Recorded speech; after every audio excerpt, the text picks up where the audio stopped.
It all begins essentially because somebody is almost intolerant of the situation as it is. I just can't stand it anymore. Can't stand it. And somebody has to get to that point. And I hope I'm looking at a whole lot of people. We came together in a church to talk about what we wanted to do. We created that school. I remember we said, what do you want this school to look like? What do you want it to be? And one mother stood up and said, I want to keep my son out of orange suits. What does that mean?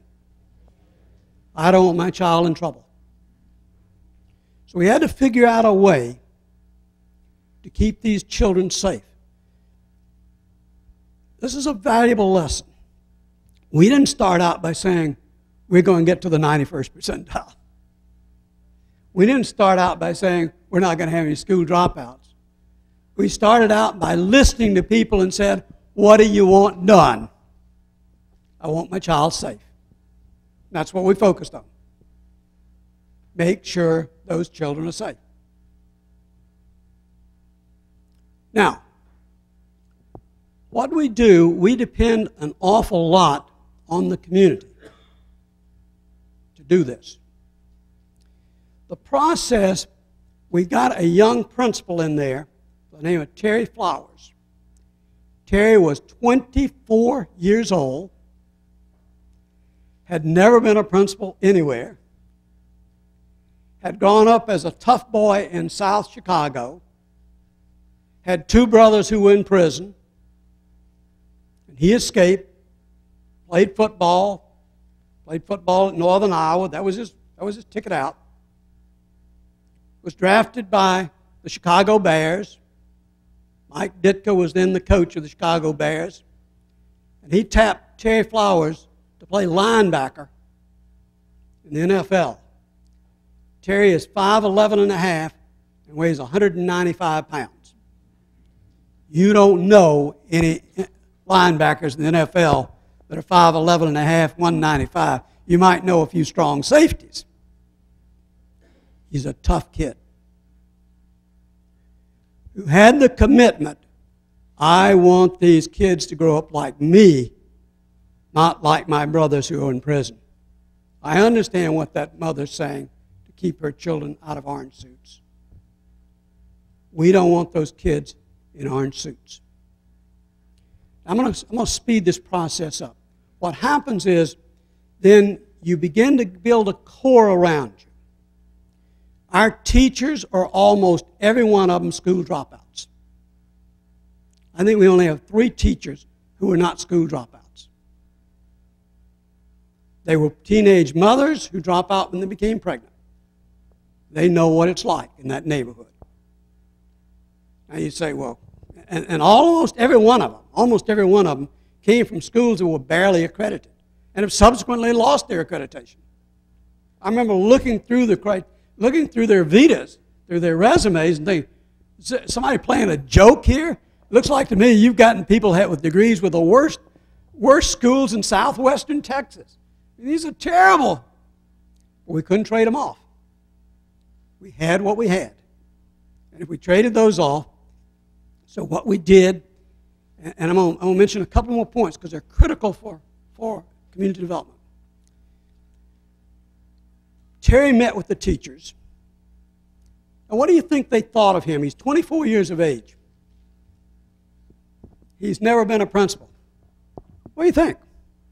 I think they said, boy, we sure got a real good one here. How do you suppose he got the job as principal anyway? He was the only candidate who applied. I asked the teachers, didn't any of you apply? And they said, have you looked around at this school? Who wants to be principal of this school? You know, you're kidding. You have to have battle pay to come down here and teach in this area. So he asked them the question, what do you need? They said, you've seen our resumes. We don't know how to teach. We've never met a good teacher. None of us. We don't even know what a good teacher would look like. We have no idea. Now, this morning when I met with the group, I said, okay, what you got to do is start to figure out who do you need and how do you reach to them. This is all about structure building. Who do you need and how are you going to reach out to them? So you have your principal of the school, you have a budget of 0 for training. You've asked the question, what do you need? And they've told you we need training. They already think you're a kid. You're going to lose all credibility if you can't deliver it. The question is this: is there anybody in Dallas, Texas who knows how to teach? What's the answer? Sure. Some great teachers. Where are they? Where are they? They're in North Dallas at those white private schools. Right? That's where they are. And they're the best teachers in Dallas for the most part. There's some really good public school teachers, but these people are stars. So the question is, how is he going to get those teachers to teach his students for free? And the answer is always going to be in reciprocity.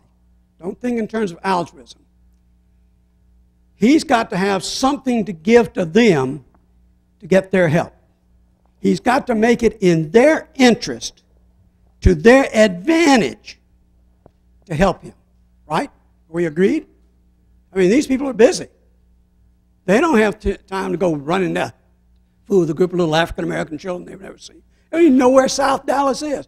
The only white people you ever see in South Dallas are down there to buy drugs. Or prostitutes. You don't see white people in South. They don't come there. They're scared to death of us. Now, you tell me. I'm going to throw it back to you. What do we have that we could exchange with them that would be to their advantage in coming down and training our people? Let me make it more specific. Do we have anything there that they need and could use to their advantage? Pardon? Linebackers, yeah. That's almost what everybody guesses. Athletes. Do they want black students, African American students in those high-powered white schools? Yes, they do. Why? Pardon? Diversity. Why does that help them? They can get grants, right? They get money. Well, why don't they take our kids? We got a bunch of them. We don't meet their standards yet, right? And so they do, in fact, come down on a regular basis and do train them. And so we've got now the teachers on board. So we've got a principal, we've got the teachers. The next people we got to get on board are the parents. Now, let me tell you something. Do you know what the most important and the most essential element in school achievement is? Do you know what it is? What's the most important element? What's the best predictor of how children are going to do in school? Parents. It's parents. We have known that since 1966. James Coleman taught us that in a wonderful book called Adolescent Society. It's parents. When I'm out in communities and people say, well, I'm not a leader, I say, well, you're a parent. What we want you to do is take an interest in your child's studies. Here's what we do in this school. Terry makes a presentation to the parents on opening day. And he says, you have honored us. Not just honored us, but you've challenged us by bringing your children, your most precious possession, and let us work with them. And we thank you for that. Then he shows a PowerPoint and says, we're going to do this in reading. We're going to do this in spelling. We're going to do this in math. We're going to do this in social science. We're going to do this in all the sciences. This is what we're going to do for you. Then he says to them, but we cannot educate your child. What? What are we sending them here for? We cannot educate your child. Unless you take an active interest in your child will be half educated.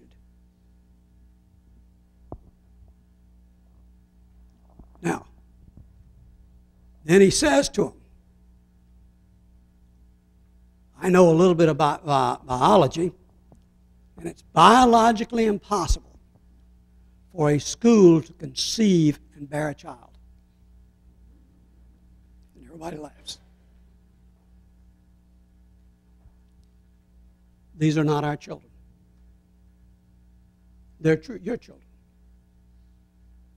And unless you take an interest in them, and take off time, say, Judy, how was school today?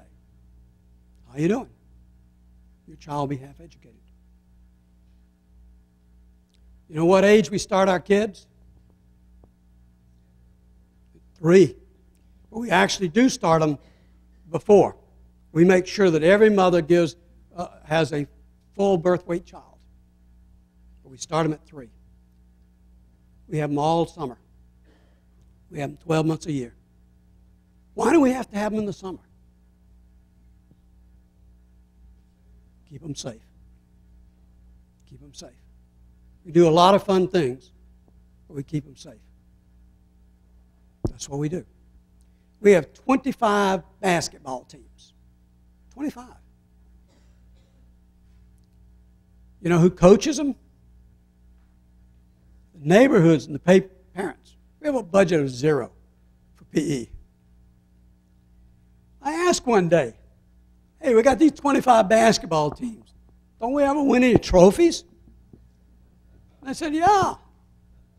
I went into the gym. It's an old makeshift gym. They opened up the closet door and a bunch of trophies fell out and they kicked them back in and shut it. I said, oh, we got a lot of trophies. When you walk down our halls, you see a picture of our child. Here's Alice. Straight A's in math. Here's Johnny. Straight A's in science. We put the emphasis where it's supposed to be. When Michael Jordan came to speak to our kids, he was not to talk about basketball. He used to talk about the importance of education, which he did. And I remember one of the kids said, well, when you were at University of North Carolina, I have to slip in that plug, that's my old school. When you were at the University of North Carolina, what did you study? Michael Jordan's a smart man. He studied sociology. I'm